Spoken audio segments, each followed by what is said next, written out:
Welcome, good evening, and welcome to the deCordova's annual Paul J. Cronin Lecture. I'm Jessica May. I'm the newly Artistic Director of the deCordova and the Managing Director for Art and Exhibitions at the Trustees. And this is my first official Trustees event, and I am so happy that it's this one. Thank you for joining us this evening as we have the honor of hearing a lecture by Dr. Paul Farber, founder and co-director of the Monument Lab in Philadelphia. The Paul J. Cronin Memorial Lecture Series was established in 1981 to consider topics that are broadly focused on changing attitudes towards 20th and 21st century art. The Cronin Lecture Series is made possible by a generous grant from the Grover J. Cronin Foundation, and past notable speakers have included John Cage, the Guerrilla Girls, Holland Cotter, and last year's speakers, the acclaimed artists Mark Dion and Dana Sherwood. In addition to our gratitude to the foundation, I also wish to extend gratitude continuously to our members, whose annual and ongoing support makes all of our work at the deCordova and the Trustees possible. Dr. Farber is a prominent and inspiring leader in the realm of public space, commemoration, civic engagement, and social justice. So we're deeply thrilled to host him in connection to the deCordova's current Sonia Clark exhibition and the upcoming Jeffrey Gibson outdoor installation, When You Enter My House, It Becomes Our House. These two artist projects inspire new ideas about monumentality and public commemoration. And many of you who find tonight's lecture of interest may also wish to go back to the trustee website to watch, or if you're me, rewatch, curators Sarah Montross and Sam Adams discuss these very issues of monuments and contemporary art in a recent public discussion. So with that, I'm delighted to welcome you all and provide the ceremonial passing of the podium torch to my colleague, Dr. Sarah Montross, Senior Curator at the deCordova, who will introduce Dr. Farber. It's my understanding also that Sarah will help moderate our Q&A at the end of this evening's lecture, so stay tuned for that, and please plan to use the question function to submit your questions during the talk. Thank you and good evening. Thank you so much and welcome everyone. It's lovely to be with you this evening. I'm Sarah Montross, Senior Curator here at deCordova Sculpture Park and Museum, which is part of the Trustees of Reservations, the nation's first and the Commonwealth's largest preservation and conservation nonprofit. Just as a reminder, you should be able to enable closed captions through the icon at the bottom of your screen. And we are also recording this lecture this evening, and it will be made available on our website following the talk. And I also want to extend my thanks and gratitude to my colleagues, Meg Lawton, Sarah Beyer, Elizabeth Upenix, and Monument Labs Spencer for their help in organizing tonight's event. It is with great excitement and admiration that I can introduce Dr. Paul Farber, a bold thinker, collaborator, and agent of change whose work has inspired many of us in the field of public art, outdoor sculpture, and monuments. Dr. Farber is director of Monument Lab, a Philadelphia-based public art and history studio he co-founded with artist Ken Lum in 2012. In collaboration with countless artists and communities, Farber has developed groundbreaking, critical ways of thinking about and building new monuments for our times. Through both his research and curatorial projects, he explores urban history, cultural memory, and creative approaches to civic engagement. Farber's Monument Lab is an inaugural grantee of the Andrew W. Mellon Monuments Project, a $250 million initiative that aims to, quote, transform the way our country's histories are told in public spaces. I'm being told that closed captions do not seem to be available, and for that I apologize. We will see if that can be enabled as we're speaking. And so the Andrew W. Mellon's Monuments Project, a $250 million initiative that aims to transform the way our country's histories are told in public spaces, including Monuments Lab National Monument Audit and the opening of research field offices throughout the country.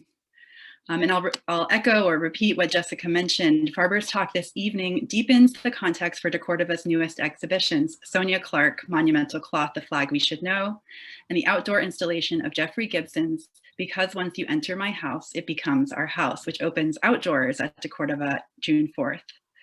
So please join me in welcoming Farber. And we will have a period of questions and answers following his talk, so you could submit them along the way in the Q&A function or following. So thank you so much, and welcome, Dr. Farber. Thank you.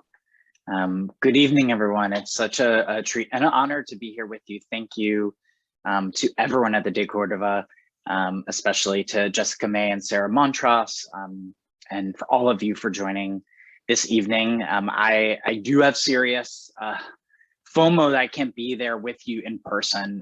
I look forward to hopefully finding paths to finding ways to cross paths with you, and of course visiting in person, which I hope to do this summer. There are two remarkable exhibitions that are up and about to be up from Jeffrey Gibson and Sonia Clark, and I'll talk a little bit about some of our collaborations with Sonia in a moment to kind of start us up. I'm going to be giving a talk that is a bit about Monument Lab as a collective of people. I am a director and co-founder, but there's a group of us who are doing this work in Philadelphia and many other cities as well. I'll also talk a bit about my own path and the kind of questions that I asked myself in my work, and I'll also try to kind of close with some thoughts about public art and hope we get to have dialogue. I'm going to work to share my screen, make it go full. Okay. So I'll begin, and we'll get back to this image from Sonia Clark's monumental cloth in a few moments, and just kind of start here. Monument Lab is a public art and history studio. As I said, we're based in Philadelphia, but we increasingly work around the country and outside of the country in the ways that art and history live in public spaces. We're thinking a lot about the monuments that we have inherited, and also about unearthing and tapping into the energies that are necessary to create the next generation of monuments. Right now, we're in the midst of one of our largest projects to date, which is a national monument audit, a gathering of data from federal, state, local, civic sources around monuments. And this is a project internally that's co-led with Lori Allen and Sue Mobley, with data artist Brian Fu, and a whole cadre and cohort of researchers who've been a part of it. And I think this will be released in the early part of the fall. I want to put out there, though, maybe a little bit of a spoiler with this, that the word monument doesn't have a coherent, stable meaning. And I mean that in terms of, if you look at data from any given state or jurisdiction, and you compare them with other localities, you're going to see an uneven field. I think of it as the equivalent of, if you have a drawer where you keep all of your wires and you want to pull out just one of them, and you pull it out and there's just a tangle. That's what it feels like to look at monument data. There are some states that count historic houses. There are some states that don't, but do include ecological forms. There is a vast underfunding and defunding of the kinds of resources necessary, not just to track the kind of monumental and commemorative structures we have, but to actually then move toward the resourcing of those underrepresented sites, especially those that reflect stories of reckoning, of freedom struggles, of civil rights narratives. So I think what I want to put out there is both an enthusiasm for the work and the team that's doing this, but also just a reminder around monuments. And I'll talk more about this, but the idea that if you've had the time, the money, and the official power, you may have built monuments that matter to you, in part because it reinforces your power. If you don't have the time, the money, and the official form of power, you have power nonetheless. You may build your own monument, or you may gather next to a monument that exists, and that is how you make your presence felt. Before I begin, I want to kind of signal back to Sonia Clark.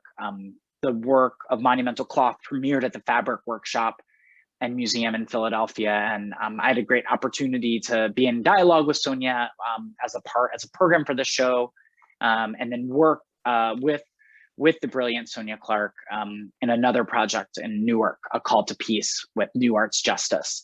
And just to say a bit about the premise here, and you'll see a few more images on this, we know the story of lost cause Confederate monuments that dot our American landscape that have been used as signposts to reinforce American apartheid, that have popped up after Reconstruction through the height of the Civil Rights Movement and beyond to reinforce, as I said, an American apartheid, a status quo of racial rule. We're very familiar as a part of that, I think broadly, I use the royal we, with the Confederate battle flag, a symbol that is not as well known, and something that the artist Sonia Clark picked up on was the Confederate Truce flag. In other words, the actual flag used by Robert E. Lee to say that they were giving up, that the war was over at this one of the closing battles at Appomattox. And it was not in that moment a fanciful flag. It was a modified dish rag that got flown to symbolize that they were giving up, that they were defeated.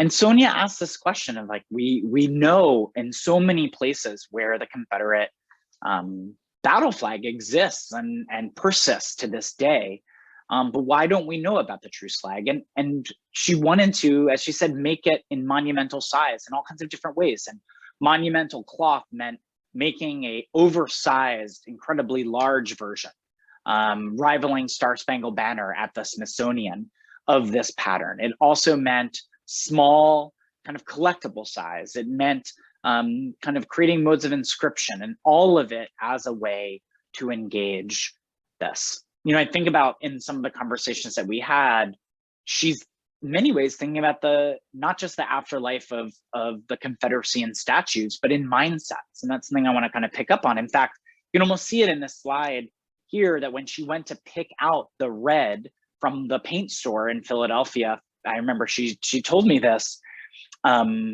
for the display, they had a color in the unnamed mass brand paint store called Confederate Red.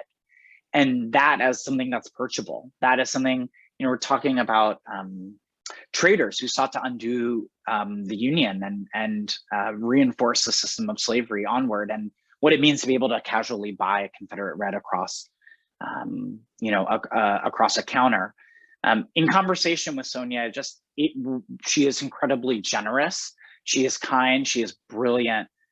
This was a really kind of fun moment to recall pre-pandemic, of course, in conversation, but I think there's always layers to her work, always layers, physically, symbolically. And I just invite all of you who may attend her exhibition this summer to really look for the ways that she attends to that. Just one other quick anecdote, because I just think it plays with something I'll talk more about, presences and absences, is that as a part of her exhibition in Philadelphia, I'm not sure if she's doing this here, but what she wanted to do was kind of deal with the commercialization of the Confederate battle flag and also the contradictions inherent in its very uplifting and kind of instantiation across our culture, especially in political sites. She created a site-specific performance at the Fabric Workshop that she was dressed in garb, signaling an iconic Gordon Parks photo from the WPA era of a washerwoman in the Capitol, and had inscribed on the floor of the Fabric Workshop the preamble to the Declaration of Independence, and wanted to use a dish rag that she got at a gift store of the Confederate battle flag to clean the floor of dust and reveal what was there underneath it. And we were talking the night of that event, and she said she needed historic dust. She could find generic dust, but she wanted something symbolic. And I remembered a story that I had heard from somewhere in Philadelphia, that the house where the Declaration of Independence was signed, the house where the Declaration of Independence was penned in Philadelphia is kind of abandoned. It's under-resourced. It's there on the corner of 7th and Market. And we were able to connect with some park rangers who gathered bags of this historic dust and put it into part of this project. And I always felt that was remarkable. That's a little detail, that's a layer that doesn't always get out there, but I just remember thinking of it as part of the devotion that Sonia has, both to the material and the ephemeral. And both the material and the ephemeral, the presence and the absence, are part of what is so profound about her work, and also about all of the artists who are taking on the monumental questions of this day. I also think, just noting this kind of what a monument is, a monument sometimes is viewed as a spectacle, as a kind of single, untouchable, above us kind of expression of history, and it's meant to be an end point. And of course, that's not really how they function. They're folded into a very complex landscape where historic memory operates. Like, if you want to know what happened in a given historical moment, you don't go find the monument and read the pedestal and the plaque. That might be part of your journey, but you probably are going to Google it. You're probably going to encounter that history in some kind of commercial setting. And part of, I think, what she's done through this project in a visceral way is not only uplifted the truce flag and the question of why don't we know the truce flag, the flag that ended supposedly the Civil War, but of course that is meant to lead us into these questions of the legacies of that conflict and the ways that the lost cause continues to reign in all kinds of nefarious and toxic ways. She also wants to think about the battle flag as having been folded into Americana in equally nefarious and toxic ways. And that together gives us insights into our culture of monuments that may be more dynamic than that frozen in time kind of sense. Instead, we see monuments as approachable, as within our reach, as something that we shape, because history doesn't live in a statue. History lives with people. History lives in communities. History lives in context, and art is a vessel, is a channel, is a vehicle to explore that. I want to talk to you a bit, why I can't be with you. I want to talk to you a bit about the city of Philadelphia, where I grew up. I've spent most of my life here. I've lived elsewhere for about 10 years, and I'll talk about Philadelphia and then also talk about another city, Berlin, that's important to my journey. But I grew up in Philadelphia. It's a city that was inhabited by the Lenni Lenape people for over 10,000 years before the city was ever founded by British Quakers, including William Penn. This is something that's well known in the city, and yet there's a profound cognitive dissonance. The tallest building in Philadelphia for a long time, and it's definitely our tallest kind of full-scale statue, is our City Hall with William Penn, the city's credited founder, on top. And the statue is facing a location in the city of historic Shakamaxon by the Delaware River, kind of commonly now known as Penn Treaty Park, where William Penn and the Quakers and the Lenape people, represented by Chief Tamanend and others, entered into a treaty of friendship that was meant to last as long as the creeks and rivers flow and the sun, moon, and stars shine.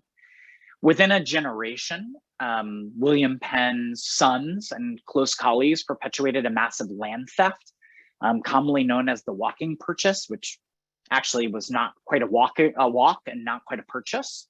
And that's not a hidden history. That's not obscured. You don't just have to discover that in an archive. There are historic markers that name that. It was heard in Pennsylvania State Supreme Court within the last 10 or 15 years. And yet the cognitive dissonance that I know I grew up with in this city, and I still feel, is that we know about the founding myth of friendship. We know of the displacement, the pushing away, the kind of the forced removal of Lenape people, and also of their existence through this day in the Philadelphia greater metropolitan area. And yet we hold on to the myth. Just one other note before I go to the next image. William Penn's image is all over the city. I realized more recently that William Penn took fewer trips to the city of Philadelphia than Harriet Tubman, and most likely spent fewer years in Philadelphia than Harriet Tubman. You can read books, like by the historian Erica Armstrong Dunbar, She Came to Slay, In the most recent Hollywood film, the semi-biographical take on Harriet Tubman's life, you also see scenes from Philadelphia and the kind of work that she did as a conductor on Underground Railroad. But I just hold that, I think about that, and that's a kind of thought to put out there every time you see the City Hall, and maybe there are others that we think about, whose stories have been elevated and what do they reinforce, and whose stories are out there and are pathways for liberation and aren't getting the same kind of recognition. In the city of Philadelphia, we also, of course, have Independence Hall and the Liberty Bell and Independence Mall, which was both a kind of historic preservation site and also a site of urban renewal, a kind of project between the 1940s and 1960s, in large part reimagined the site to kind of tell a story of old Philadelphia. And over the last few years, in the excavation for a new glass pavilion where the Liberty Bell now situates, and you can see in the kind of middle ground here, the kind of crews on hand from the National Park Service found the remains of the first presidential residence when Philadelphia was the nation's capital between 1790 and 1800, and therefore found the first presidential slave quarters. Because George Washington and Martha Washington, who also, of course, lived in Mount Vernon in Virginia, were wary of the differences in state law when it came to enslavement. In the state of Pennsylvania at that time, if you were an enslaved African American, you would gain your right to freedom after 6 months of being in the state of Pennsylvania, even if you were coming from somewhere else. And so the Washingtons would wait out and time the kind of cycling back of enslaved individuals back to Mount Vernon. And of course, reading books, again, I give immense citation and love to the work of Dr. Erica Armstrong Dunbar's book about Ona Judge. It's called Never Caught. I highly recommend it. It actually has all of these kind of connections with stories of New England and the Underground Railroad as well. This is a site that would not have happened. It would have been pushed away had it not been for the work of local activists, historians, and coalition building who said, look, you have to tell the story of freedom alongside enslavement. They're not separate. We can't bracket off this area because it's near the Liberty Bell and Independence Hall. In fact, the Liberty Bell is utilized as an abolitionist symbol. There is no national memorial or monument to enslavement in Washington, D.C. on our national mall. There are a few national park sites that tell this story, the dualities, the contradictions of the American project. I bring this up because I think this is a kind of site that's trying to do a lot of work. There's a lot of monumental forms, there's ghost architecture, there's videos of historic reenactment, there's archaeological site, there are bronze inlaid footprints symbolizing the escape of enslaved people toward freedom. There's all of this coming together, but I think what I would say just personally as someone who grew up in Philadelphia, I'm Jewish and white and queer, is that even growing up with stories of knowing that racism was part of American history, the acknowledgement of how constitutive it is to our DNA, it was something that I had the right to opt out of, and I had to be able to contort to avoid. And I think increasingly because of the work of artists, of organizers, of historians, you don't have to push that out of the way. Instead, it's part of a renewed sense of where art and history live in public. Another city I want to talk about is Berlin, because I've spent a lot of time there. I didn't grow up thinking about going to Berlin. In fact, as I said, I grew up Jewish and queer, and the story of Germany to me was really one that was like, you leave it alone, it's too tainted, it's too haunted. And I would hear stories of Jewish families who would go back to Europe to recover that kind of their family roots, and they would zigzag across the continent and avoid Germany. And I don't know, sometimes when people tell you to not do something, you want to do it. And as a college student, I was studying abroad and I went to Berlin, and I have to say, I felt both haunted in Berlin and at home. I felt like There were Holocaust memorials, of course, as big as city blocks here, like the one right by the Brandenburg Gate, Peter Eisenman's memorial to the murdered Jews of Europe. They were big as a city block, and there were others here as small as a cobblestone. But I have to say that with all of that, I never felt silence fully. And I'm sure it's there, and I know that German society has, of course, its challenges, but I have to say in my own experience, it was not feeling like history had been swept under the rug, had been cleaned up, had been put behind museum glass, but instead that the scars of the city lived on the surface, made me breathe easier in that space. And I consistently kind of found not only other stories about history that surprised me, the story of the Afro-German movement, of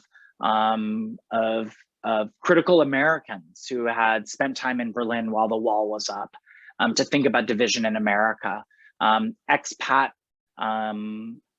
communities from Israel, Palestine, who had resettled in Germany. And I realized there, and something I've heard a lot from folks we've worked with, that this was a reminder for me that even in the heaviest places with the burdens of history, this was also a place of healing, of reconciliation, of transformation. And I ended up writing my dissertation and published my first book about Berlin, in part because I was haunted by the city, and also I felt at home. And I discovered that I was not alone in that I was walking footsteps of other people, artists, activists, organizers, critical thinkers who also thought of Berlin as this living laboratory for art, history, and critical thought. And then I've had the opportunity to kind of continue that. And here you see the feet of the Monument Lab Fellows with support from the Goethe Institute. We took a trip to Berlin 2 summers ago as a way to kind of connect transnational conversations about memory. And so I share Philadelphia and Berlin as places that have been instrumental for me. And just one last image of Berlin. When I went to Berlin, I have to say I was a graduate, at first a college student, and then I went back as a graduate student. I went the summer that candidate Barack Obama was on the campaign trail. I went there to leave America. I was working on an American Studies PhD, and I found a grant that took me out of my Midwest university and was able to go to Berlin. I lived with a friend of mine from childhood, who's the artist Carmen Weinet. And we just spent a lot of time outside. I went to archives, I went to museums, but it was really traveling the streets that did it for me. We lived near a place called Mauer Park, which means wall park. And it was not a part of the kind of at that time, the city's official commemorative plan.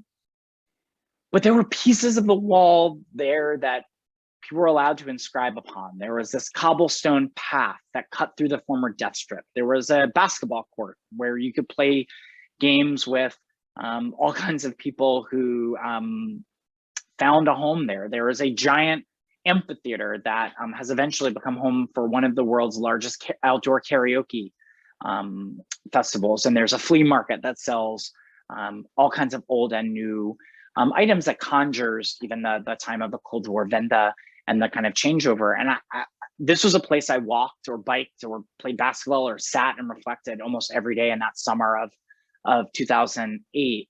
And this is where the idea for my dissertation came, and ultimately I think has really been one of a number of sites that influenced what would later become Monument Lab, which is about dealing with presences and absences. I want to shift gears and go back to Monument Lab and just say, Monument Lab really started as a classroom project. Monument Lab with co-founder Ken Lum, with our close team of collaborators, Lori Allen, Will Hodgson, now as the team grows with people like Patricia Kim and Sue Mobley, Naima Murphy, and onward, this has been a labor of love that turned into something much bigger. And just to give a sense that Monument Lab, despite the words monument and lab, which sound very official, we were a passion project until October of last year, thanks to support from the Mellon Foundation. No one, including me, was a full-time employee, even though people would say, like, wait, how do you do the work you do? So now we've been able to kind of evolve, and we're trying to keep our spirit of being scrappy, being resourceful, being connected to partners and places, but also understand that this is a moment where, whether we're thinking about the Monument Lab Fellows or contributors to our bulletin or the artists that we work with and partners, that this is a moment of profound reckoning and reimagining of shifts that are not new. They might be recognized and new, but they're long in the making. And so how does the work that we do stay open, spirited, and purposeful? Those are the questions we're asking ourselves. We don't have all the answers to that yet, but we're eager and invested in doing so. For us, we define monument as a statement of power and presence in public. We came up with that because, of course, bronze and marble statues on high, frozen in time, are part of that. But in our conversations and projects where we were building prototype monuments with artists and opening up participatory research labs, we kept finding that the word monument meant a lot of different things, that people who don't build sculptures, but who project images or create poetry or play music or protest, occupy public spaces, they're also seeing their work as monumental. And so how do we think about monument, again, not as stable and inherently meaning any one thing, but that there are things that we call monuments in our society that are equated with systems of power.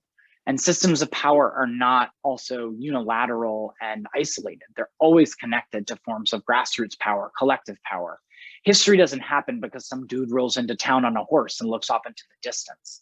History happens because we struggle generation after generation with collectives, often against odds, to change the status quo. And I feel like that's a spirit that we want to celebrate and honor and continually learn from in mutual exchange. We have a process that we kind of narrate here, and behind it, you'll see a fantastic prototype sculpture by the artist Sharon Hayes, which you can look more about on our website, monumentlab.com. But we generally start all of our projects with a question that we do not know the answer to, that doesn't have one answer, but has a multiplicity of possibilities. And that could be about a statue, it could be a site or a public space. We then want to connect. We want to organize and exchange ideas with stakeholders who are invested in that place. And the word investment sometimes means capital, sometimes it means responsibility. But in a given site, it could be the grandmothers on that block or that neighborhood who are the most important stakeholders in memory. And so part of what we try to do is understand, like, who is doing the work. There is no new memory project. You are tapping into things that are already happening. And that's a spirit we try to bring and figure out what our role may be or may not be on a project. We then want to unfix, we want to unfreeze, we want to shake up, we want to redefine that kind of understanding of past, present, and future. So they're not so isolated, but instead they're working cyclical, circular ways. We then prototype. We like to build experimental platforms for contemporary art and participatory research. And we'll talk more about that, but there is no such thing as permanent art. That's a story. The word permanent, something we use as a shorthand for something that's longer lasting or aspirational. So the prototype monument is an attempt to remind that every monument is a prototype. And then finally, we like to report. We like to share our findings, reflections. That could be in books or reports, but to be able to kind of create cycles of feedback loop of mutual exchange and learning and knowledge. You can see some of our reports on our website, our books, which are available on bookshop.org and elsewhere, but we also do post a lot of our publications for free online, and that could be newspapers or foldable maps. I'll talk more about Staying Power, our project with the Village of Arts and Humanities, and shout out to Jeanette Lloyd from the project team, who I see as one of the folks who's here today. Hi, Jeanette. That newest exhibition guide will be going up this week, so be on the lookout for that. But you can also check out our bulletin or our podcasts or other ways to engage the kind of reporting and sharing we try to do in concert with hosts of collaborators. I want to share with you some of the ways that we think about prototype monuments and some examples from our past. I'll also talk a bit about our most recent project as well. So here is a project we did with the artist Karen Olivier, born in Trinidad, based in Philadelphia, a sculpture professor at Temple. And then the story, or this question of, like, how do monuments reflect us today? Karen made that literal. She worked with us in 2017 and covered a Revolutionary War monument in a mirror. This was not a kind of so-called contested monument. It was a memorial to a lost battle in the Revolutionary War by General George Washington. And it's one of those structures that it might have gone up with great fanfare, but now you walk by it every day and kind of, it's almost invisible. It's like the furniture in your living room collecting dust. This is located in Germantown in Philadelphia, which before it was Philadelphia, right behind it, Germantown Avenue was a Lenape walking trail. It eventually became a colonial outpost, and right down the road was the first protest in what would become the United States against slavery. Daniel Pastorius and other Quakers led their first public demonstration against the institution of slavery. And now, fast forward many years, as many historic institutions are there, past and present, this is now a predominantly African-American and working class neighborhood. Karen had the idea to cover this structure in a mirror.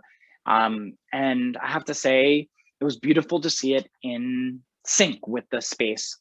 She attended community meetings for up to a year, talking with local artists. She herself lives in the neighborhood. When it went up, she was in the mix and talking with people about installation. And as it went up, there was someone in the neighborhood who cleaned it once a week without telling us. And rather than stepping in with some kind of curatorial prerogative, we just let that happen because that's special. There were prayer circles, dances, selfies. Some days you'd approach the park and you'd see this monumental 20-foot tall structure, and other times it would disappear into the landscape in reflection. And this has lived on in a number of ways, not in physicality, but we still see it on flyers for neighborhood events. And Karen has gone on to get commissions from the city of Philadelphia and others on longstanding municipal projects. Tanya Bruguera proposed in some ways a very traditional monument with us. It's figural, it's elevated. It was outside of the Pennsylvania Academy of the Fine Arts, Thomas Eakins institution. But Tanya, who made this project called the Monument to New Immigrants, wanted it to be made with unfired clay, so it would fall apart over time to reveal still armature. It would have no identifiable face, gender, race, ethnicity, and in a city that had some legacy memorials to communities that have been racialized as white, Scottish and Irish immigrants especially, she wanted to kind of provoke with language the Monument to New Immigrants with this particular form to talk about presence and absence, about cycles of becoming and cycles of loss, what it means to give up oneself to be an immigrant and to be finding home and belonging. And Sonia said, like, not only should this fall apart, but that we would have several other ready-made figures that were identical wrapped in a wet cloth nearby, so that if this would truly fall apart, another one be put up. And actually we did end up replacing out a figure based on the weather. I mean, this was a beautiful, powerful, poignant, gut-wrenching project.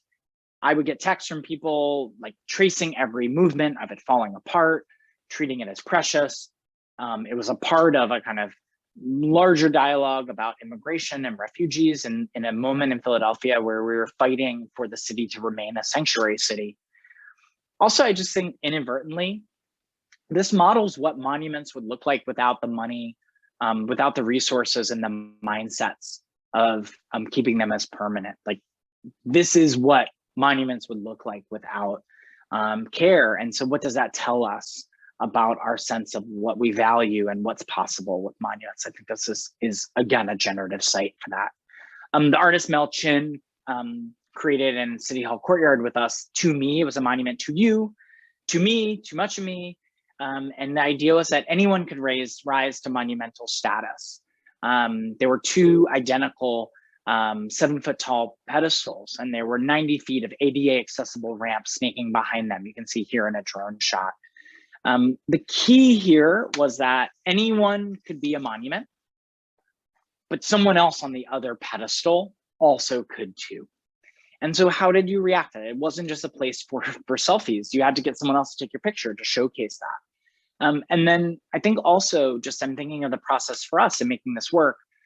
I give credit to Matthew Callanan, who was our exhibitions manager at the time. And he said, look, like you're gonna get pressure to make no ramps that take up 90 feet, but you're gonna get a pressure to put staircase. It will take up so much less of a footprint. And if you wanna have a project about accessibility, which we did. And we had people go up in wheelchairs, walkers, strollers, bikes. He said, you have to fight for that. And I remember these conversations with some folks in the city who were like, this takes up a lot of space. Are you sure you can take up that much space? And I was thinking about, power takes up space. It just often is with these on-ramps, not visible. They're built into all kinds of systems of inequity. And so I think as much as the pedestals were really what this project's about, so were the ramps behind them, because they made visible a process of ascension. Another part of our work is participatory research. We like to theorize public space while in public space. And we like to hire people doing that work already and who ask questions. And that's teaching artists and educators and high school students. Sometimes that also involves college students, either for summer jobs or for credit. And we like to do that in public spaces. We've done it in public parks, in City Hall, in mezzanines of libraries and museums, on the High Line, and with this idea that there can be forms of exchange, there can be dialogue. The art can speak for itself, and there are other people who may want to have conversation around the art. We have data teams, but I have to say we love paper forms the most. Our technology of a paper on a clipboard remains helpful for us because you can break this. You can enter the wrong number of characters. You can draw, you can say, I don't like this question, I'm gonna ask another. But it's meant to create a kind of part of that feedback loop to understand what happens when you ask questions, especially those that have a multiplicity of possibilities. These are the kind of like just a kind of graphic of like, we get drawings, we get all kinds of speculation, and this is not always the way to do engagement, but I like the idea that paper is so a part of the way that we work. Just one shout out to this project we put out last year called Field Trip, which is a different kind of thing. We didn't collect this, we put it out there.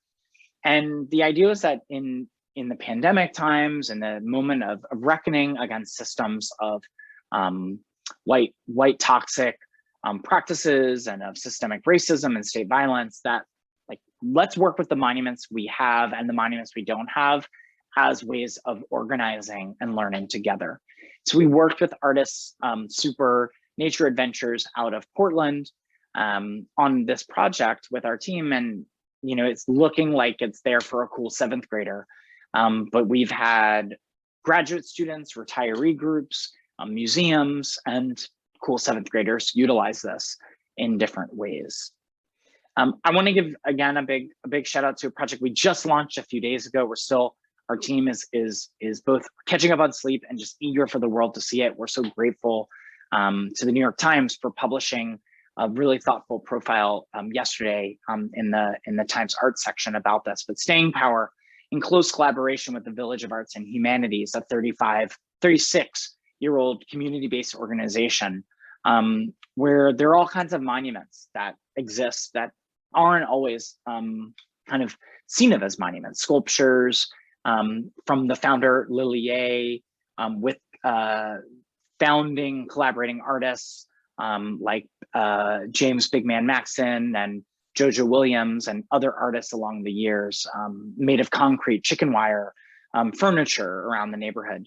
We partnered with them on a curatorial fellows program and on a project with a remarkable cohort of artists, Deborah Willis, Ebony Patterson, Black Quantum Futurism, Sadie Barnett, and Courtney Bowles and Mark Strandquist, with a close collaborative group around them. And we invite you to Philadelphia to check out this exhibition. We have staff there Thursday through Sundays. There's programs, but if you can't make it to us for such obvious reasons, join us for some of our programs online and participate. Here, going clockwise from the clock, that's a Black Quantum Futurism's Oral Futures booth, Reclamation Spacetimes, and is a grandmother clock that also has a sound recording function that can take in sound.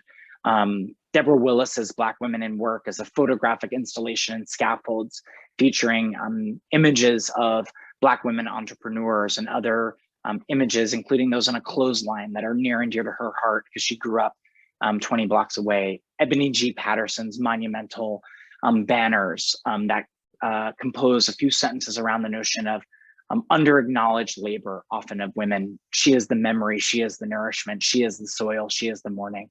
And then Mark Strandquist and Courtney Bull's collaborative installation around marking the 200 women in the state of Pennsylvania serving life sentences, and those who have made it out and who are fighting for, as they call the title, the day that they come home. I'm going to close with 3 ideas here that I want to put out there that hopefully we get to talk about. And they riff on things that I've shared, and a lot of our collaborators have mentioned that there is no such thing as permanence in public art. The word permanent we use in exhibitions and collections, like permanent collection versus temporary. I'm gonna have to say, like, I have my bottle of water here, and this plastic bottle will probably last longer than any monument you and I could create. So what if we want to think about generational, long-standing work, but we don't want to say permanent? Well, are we talking about generational, lasting? What kinds of, not just words could we use, but practices would we put into play if we knew that permanence was a myth? Temporary is not enough to describe the impact of art in public space. What would that lead to in terms of the way we resource, imagine, and support artists in public space? So I bring up that to kind of say that there is no such thing as permanence. Monuments require maintenance money and mindsets to keep them intact. A reminder, there are no neutral public spaces, and I give a shout out here to Latanya S. Autry and Mike Mirowski's Museums Are Not Neutral project, a hashtag that's been uttered over 1 million times online. When you hear about monuments and like what we should do with them, sometimes you'll hear like, oh, well, we should put them in a different public park as if that's neutral, or a museum as if that's neutral, or a cemetery as if that's neutral. Well, what if we stopped looking at sites as neutral and instead understood legacies of hyper-policing, of surveillance, of the ways that our public spaces have been largely structured for white property ownership and comfort, against and in concert with the hyper-surveillance and hyper-policing of communities of color?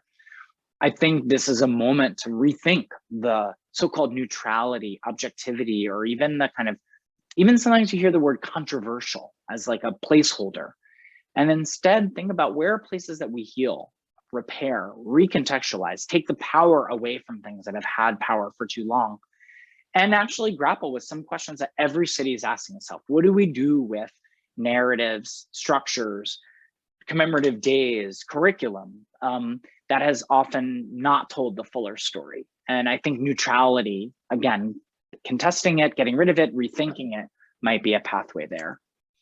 And then finally, I close here, and this is an image from Monument Lab fellow Ada Pinkston's work on pedestals throughout Baltimore that previously had lost cause Confederate statues. And this is one that used to have Robert E. Lee and Stonewall Jackson, that was built in 1947 and removed in 2017. We're not talking about ancient history. We're talking really about modern history and how symbols of the past have moved forward.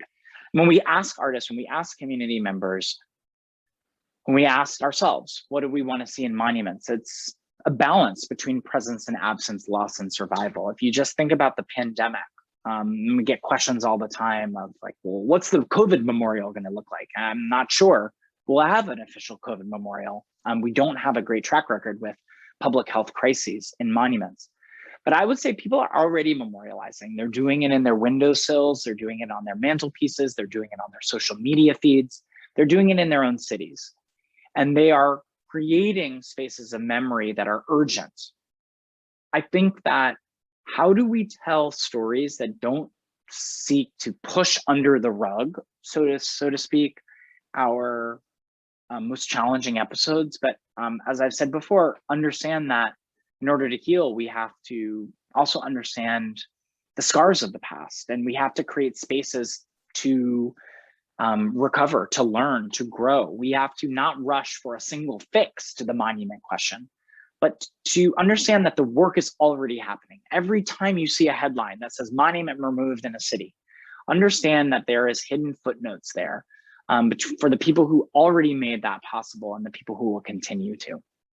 And that is why we find ourselves in this moment where every day, big and small actions on a local, national, even larger level can contribute to an imagining, a reckoning, a recontextualization, and a new vista, new possibilities for our monuments today and beyond.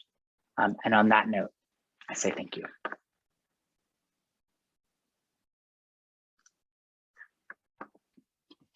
Thank you, Paul. That was incredible. I know that you gave us so much, so many ideas and ways to think about public space, outdoor space, how these spaces get commemorated, brought together.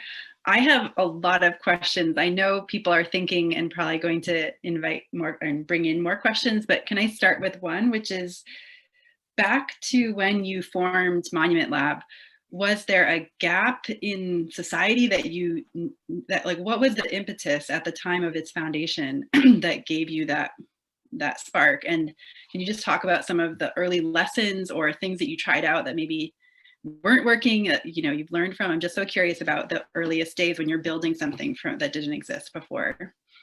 Yeah, I mean, again, I want to say, and because it's an acknowledgement of where we are, that we had questions, and we didn't know what Monument Lab would become, and we still don't know. We're trying to work with what we have and try to be intentional. But when we started with questions. I mean, first of all, I was teaching a class called Memory Monuments in Urban Space. Ken was teaching his own class, and we connected after the semester, realizing we had asked very similar questions.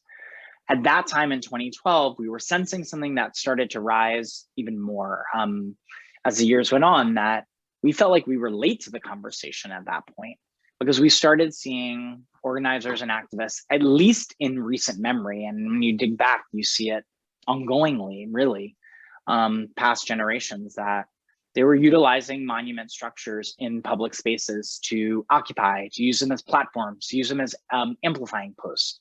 And this is the case from the Occupy movement to several years later when the Black Lives Matter movement emerged, ecological activists, feminist activists, queer activists, thinking back to even AIDS epidemic activism and the kind of notion of like the ways that activists would utilize public space as a backdrop. And we could keep going. And so I think for us, part of what grounded what we were doing is these questions of what we could and could not accomplish in a classroom, and what we could and could not accomplish in looking at official recognized monuments, because we recognized in the city of Philadelphia, like there was this discrepancy. There were at that point no full figure monuments to people of color on city land, only two to women, both of whom are white and neither of whom were born in Philadelphia. Mary Dyer, a Bostonian Quaker woman, and Joan of Arc. So that was apparent, that was obvious. And then the other thing though, is when you looked across the landscape, that you see murals, mosaics, historic markers, historic societies, poetry, music, and you realize like, actually don't ignore those things. They're just part of a bigger landscape.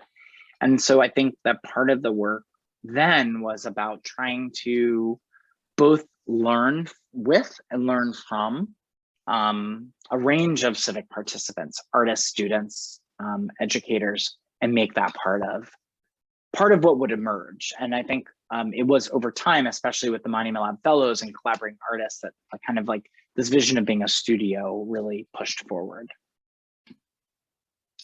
And you are clearly a super fan of artists. You are not yourself an artist, but like hearing in fact that you were in Berlin with Carmen Winant early on, like just your constant conversation, inspiration, and collaboration with artists. Can you just talk broadly about that, like why that is so important to Monument Lab's work, to your life, that kind of outlook?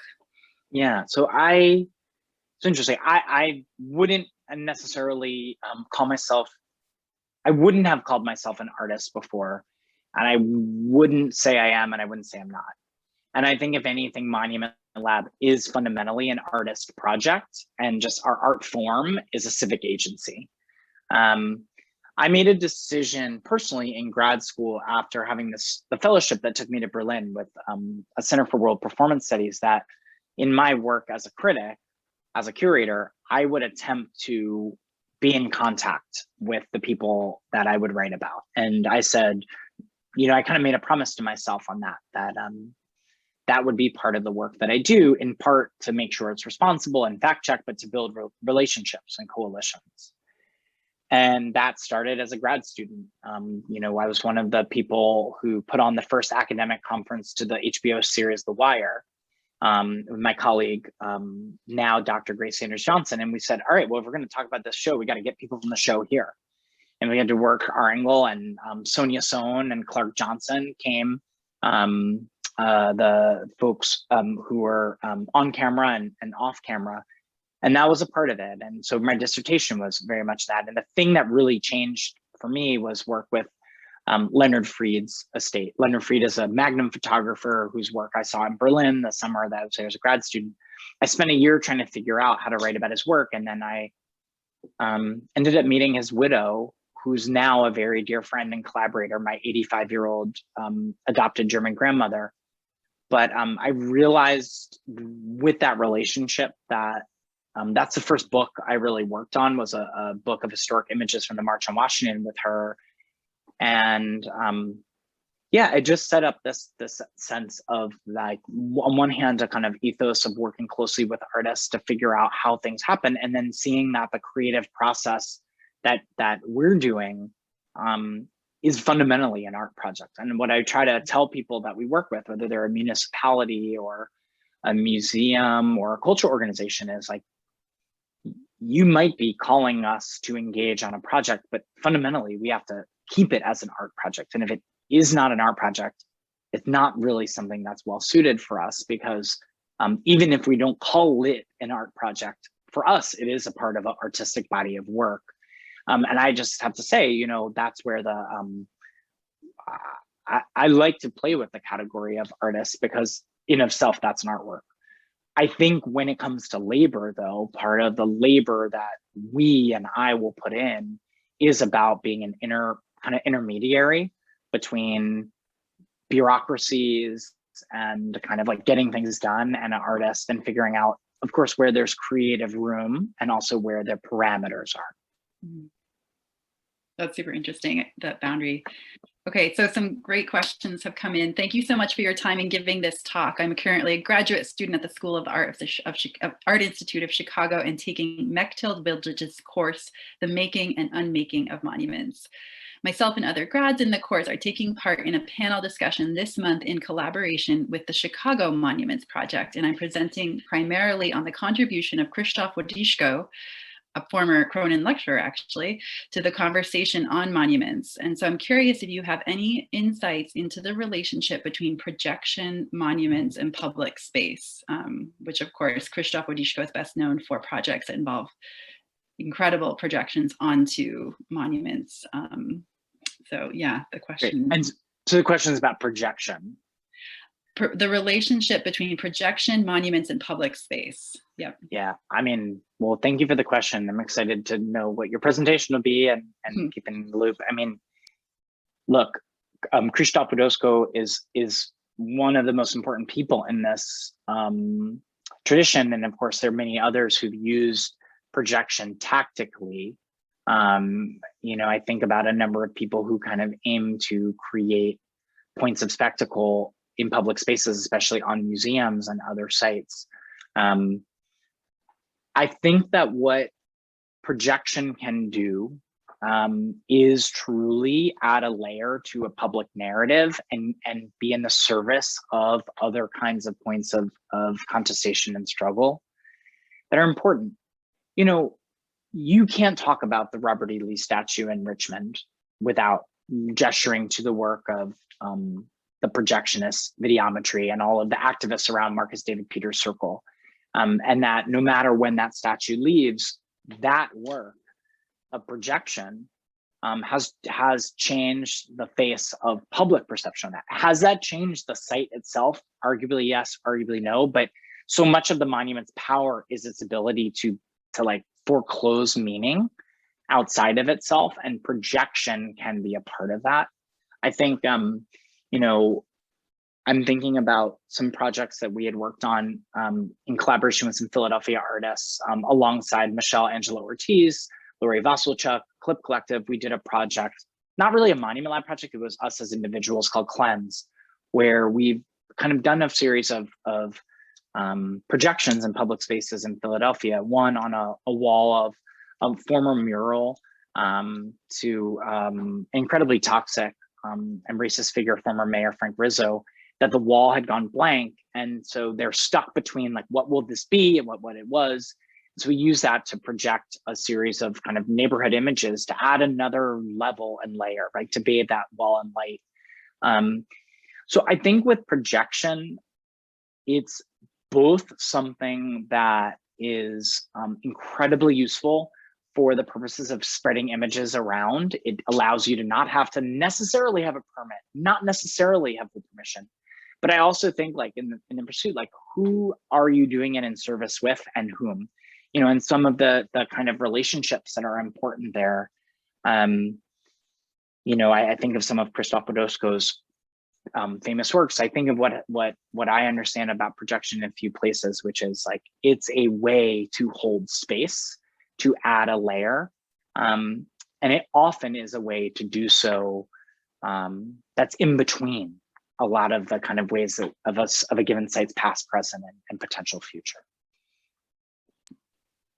Also, the reliance on photography, like the way people know about projection is often just through the photograph of it, which is so vivid, versus a photograph of a monument that maybe doesn't have that quality anymore. So just that spreading through the world as a photograph. That's right.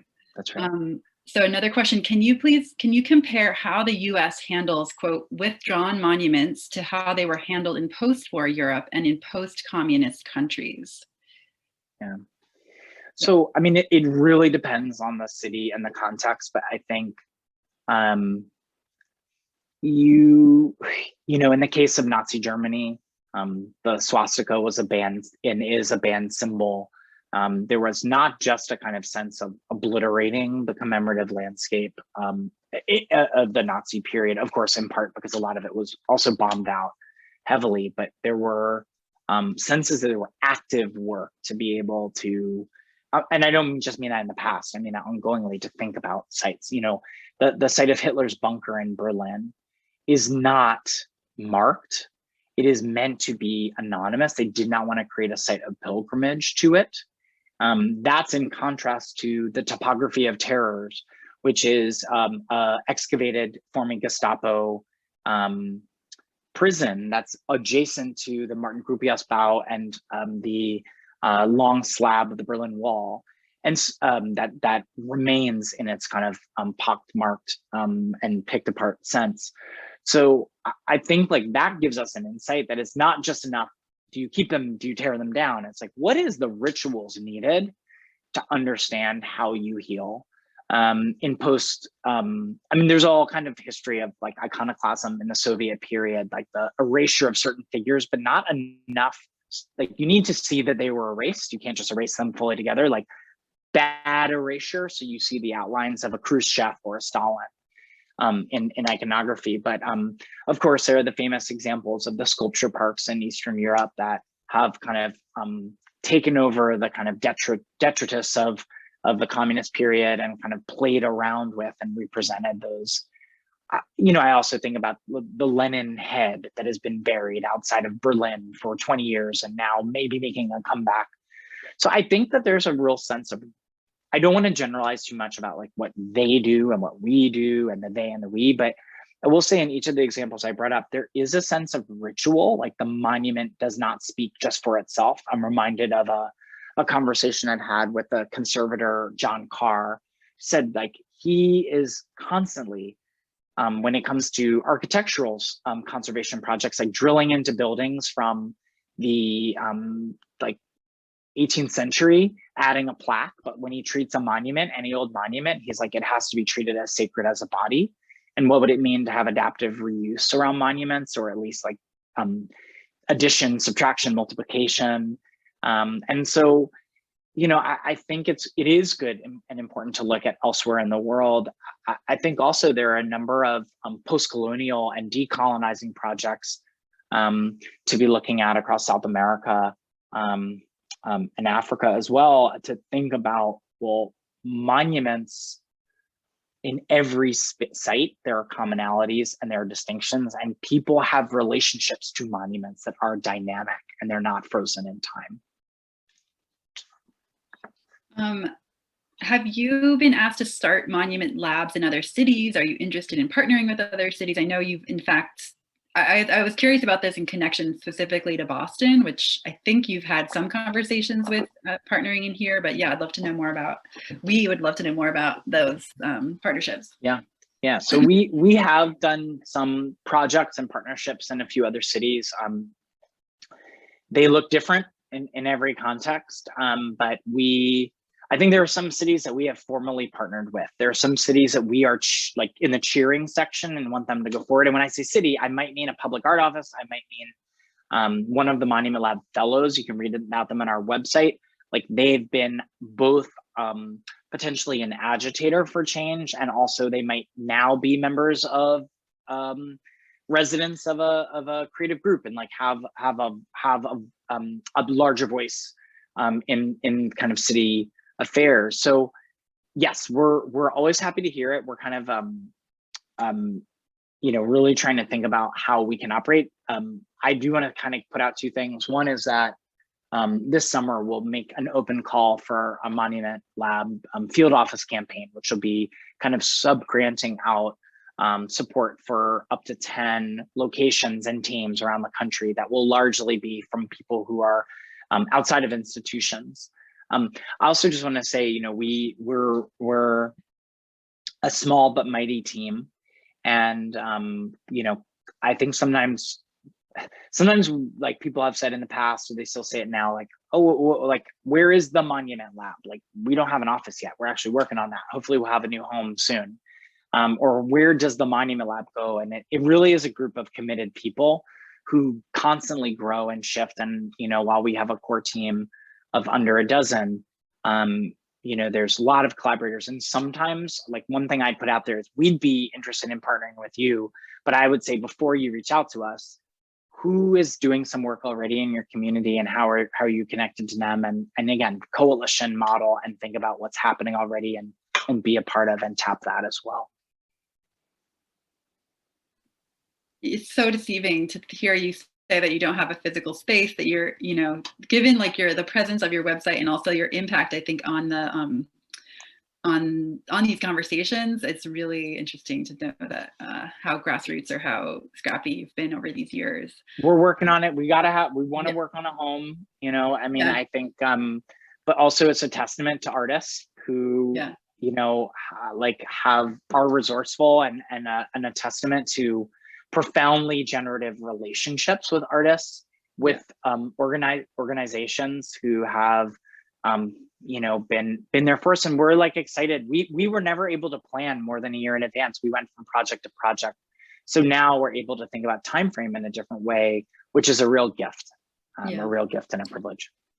I'll just ask one more question. There's some really great ones that have come in. So, and this is kind of a so when does social practice public art fail, or can it fail? So talking about this question of, when the project doesn't go well.